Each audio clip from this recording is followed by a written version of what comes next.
اور جب ان میں سے کسی کو بیٹی کے پیدا ہونے کی خبر ملتی ہے تو اس کا منہ غم کے سبب کالا پڑ جاتا ہے اور وہ اندر ہی اندر گھٹنے لگتا ہے، اور اس خبر بد کے سبب جو وہ سنتا ہے لوگوں سے چھپتا پھرتا ہے، سوچتا ہے کہ آیا ذلت برداشت کر کے لڑکی کو زندہ رہنے دے یا زمین میں گاڑ دے۔ دیکھو یہ جو تجویز کرتے ہیں بہت بری ہے۔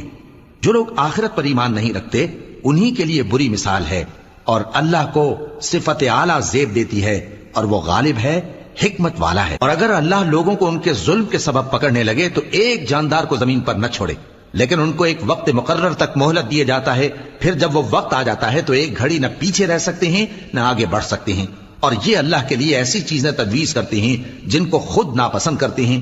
اور زبان سے جھوٹ بکے جاتے ہیں کہ ان کو قیامت کے دن بھلائی یعنی نجات ہوگی۔